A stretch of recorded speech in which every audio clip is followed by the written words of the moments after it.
Sri Sanatana, Sri Rupa, and Sri Vallabha were three brothers, all employed in the service of the Badshah Hussain Shah.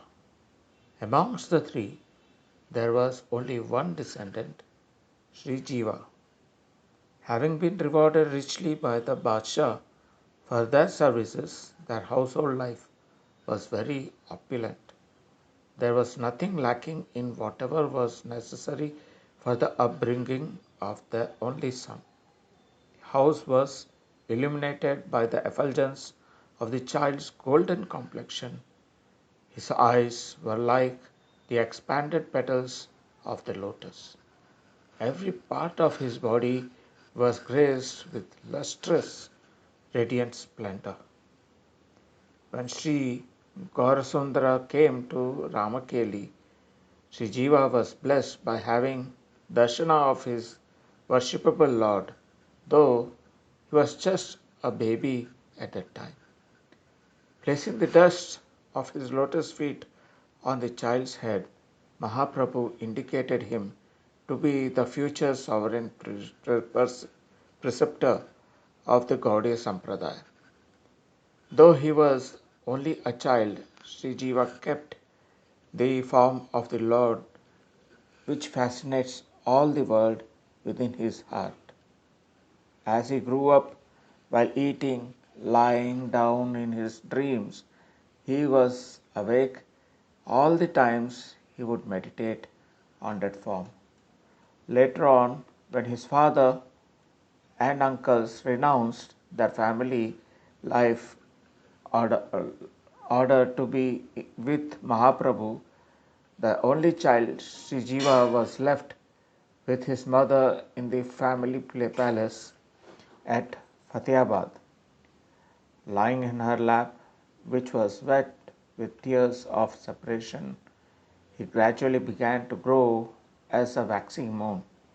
Seeing that the mother and the child's face were always wet with tears, the friends also fell under the shadow of sadness and only with great difficulty managed to assuage their grief. Whenever Sri Jiva would remember his father and uncles or the lotus feet of Sri Gaurahari, he would lose consciousness and fall to the ground. As he got a little older, Sri Jiva took to the worship of the deities of Sri Ramakrishna. He would also carefully decorate them and offer bhoga and arti, serving them with his full attention. Even in his play, whatever games he would play were connected with Sri Krishna's pastimes.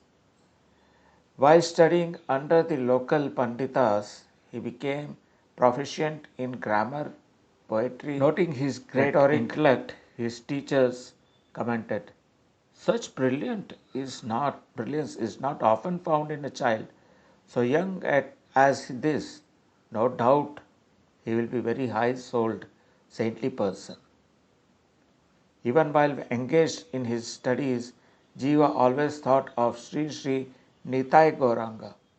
Once he saw in a dream that Sri Ramakrishna had taken the form of Nitai Gauranga and were dancing.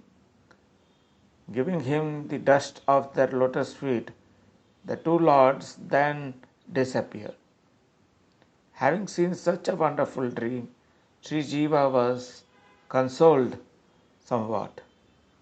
Then he began to think, when will I be able to crawl out of this well of family life and devote my full time and energy, my very self, to serving these two most magnanimous lords? But he was the only son of the family.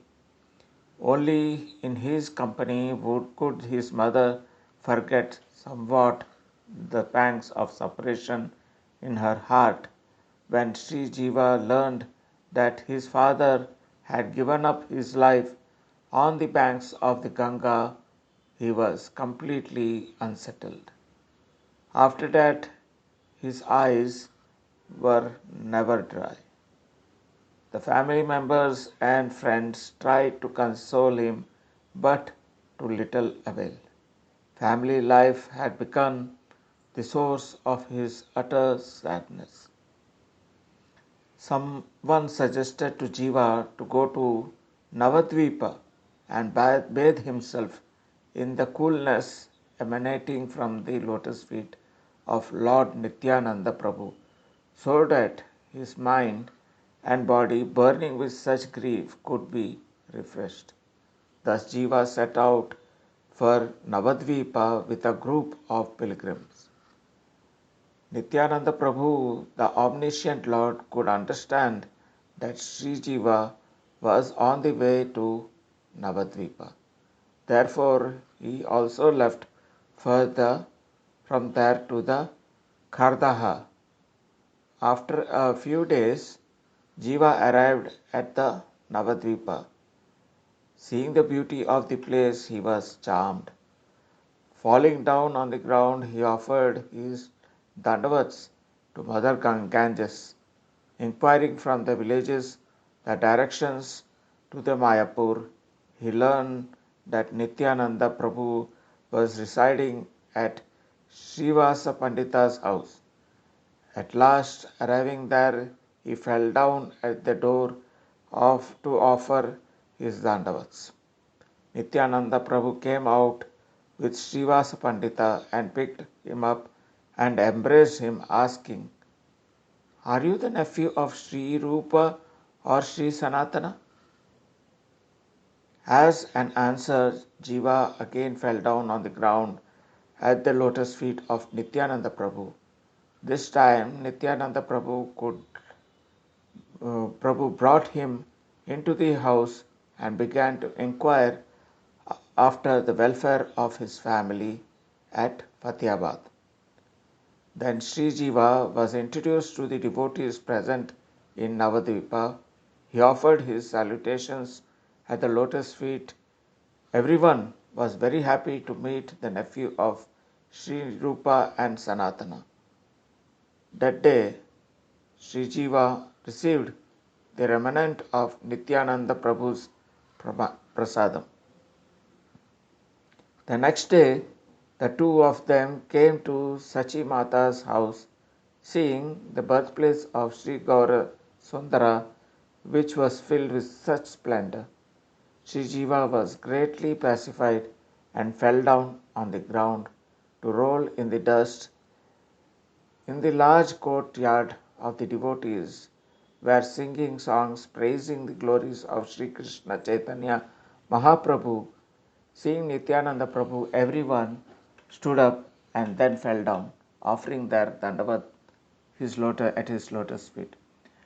Then Jiva saw Sachimata sitting on the veranda, dressed in white with silk chadar around her shoulders. She looked radiant, the white of her hair blending with the white sari. Though her body trembled with old age and was very thin, still the courtyard was illuminated by divine effulgence. Forgetting herself in remembrance of Sri Gaurasundara, she was sitting with her eyes closed. Becoming aware that Nityananda Prabhu had arrived, she covered her head with her sari and called her servant, "Ishana Sripada has arrived. Please wash his feet." After this was done, Nityananda offered namaskara to the mother of Supreme Lord and took his seat. He then introduced Sri Jiva to her. Sachimata placed her hand on his head to bless him, and Sri Jiva floated in the ocean of happiness. Sachimata then requested the two of them to honor the Lord's prasada. "Take prasada here at your mother's house today, my child. I offered this preparation in secret to Sri Gaurachandra." Sri Jiva spent some days in Nityananda Prabhu touring the 9 islands of Navadvipa in order to have darshana of the holy places of the Lord's pastimes there. Then, as ordered by Nityananda Prabhu, he set out to Kashi, that is Varanasi. At Kashi, he studied Vedanta under Sri Madhusudana-Vakaspati, a disciple of Sarva-bhauma-bhattacharya. The conclusion of Vedanta contained in Srimad-Bhagavatam that were expounded by Sri Chaitanya Mahaprabhu to Sarvabhauma Bhattacharya in Puri had been in turn taught by Bhattacharya to Madhusudana Vakaspati, who established it all at Kashi. From him, Jiva mastered the same conclusions. From here, Sri Jiva set out to Sri Vrindavana, where he received the shelter of the lotus feet of his two uncles, Sri Rupa and Sanatana. There they were very pleased to see him and received him all the news. Jiva stayed with Rupa, who began to teach him Srimad-Bhagavatam after initiating him with the divine mantra. Rupa engaged him in the service of Sri Sri Radha Damodara. According to Sadhana Deepika, this deity of Damodara was fashioned by Rupa Goswami's own hand for his dear disciple Sri Sri Jiva. Sri Sri Radha Damodar at present being worshipped in Jaipur, Rajasthan. Seeing that Jiva had quickly become conversant with the conclusion of Srimad-Bhagavatam, Sri Rupa engaged him in proofreading in Bhakti-rasamrta-sindhu. At this time, Sri Jiva compiled a commentary on Bhakti-rasamrta-sindhu called Durgama-sangamani. Durgama-sangamani. In the year 1476, Sri Sanatana Goswami compiled Sri Vaisnava-tosani, a commentary in the 10th canto of Srimad-Bhagavatam, which he gave to Sri Jiva for proofreading. Under the order of Sri Sanatana, Sri Jiva compiled a commentary on that, namely Laghu-vaisnava-tosani, in the year 1500. His writings, along with those of Sri Rupa and Sri Sanatana, Sri Gopala-bhatta, Sri Raghunatha-bhatta, Sri Raghunatha-dasa, Sri Krishna-dasa, Sri Kashivar Pandit and Sri Madhu Pandit completely captivated the learned men of that time. It was the beginning of the golden age of Sri Vrajadhama. Sri Jiva regularly brought water for Sri Rupa and Sanatana's bath. He massaged their heads with oil, cleansed their ashram, worshipped deity, cooked and corrected manuscripts. After the disappearance of Sri Rupa and Sanatana, Sri Jiva continued the tradition as they had inaugurated. Once Jiva travelled to Agra to debate with the Rajputs concerning the glories of Jamuna and Ganga rivers. He established that Jamuna is more glorious than the Ganga, and Ganga emanates from Krishna's lotus feet, whereas Jamuna is his own consort. At this, the Mughal emperor were very much satisfied and wanted to present him something.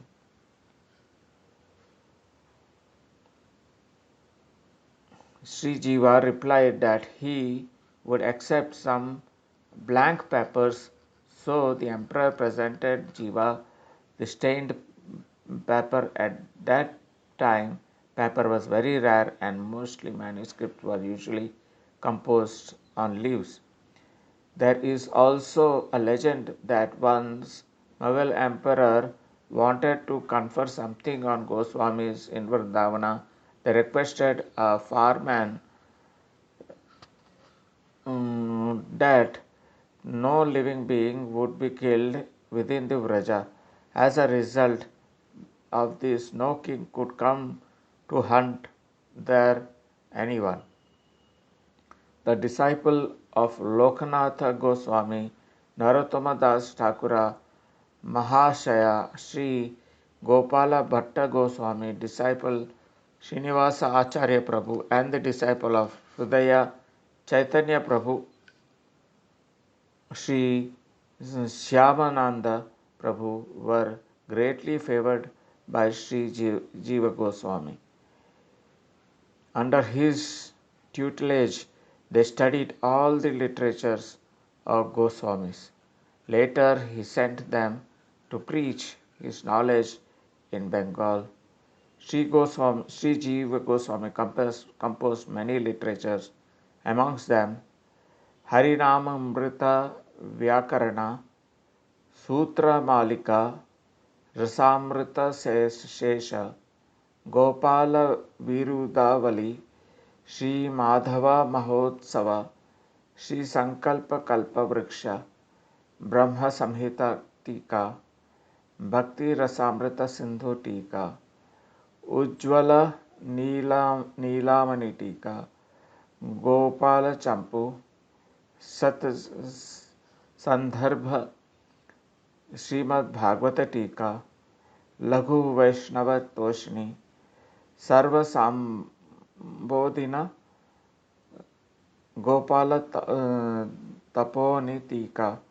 Padma-puranastha-yogasara-stotra-tika, Gayatri-vyakhya-vivrti, Radha-Krsnarcana-candrika, Dhatu-sangraha, Bhavartha-shuchoka-campu.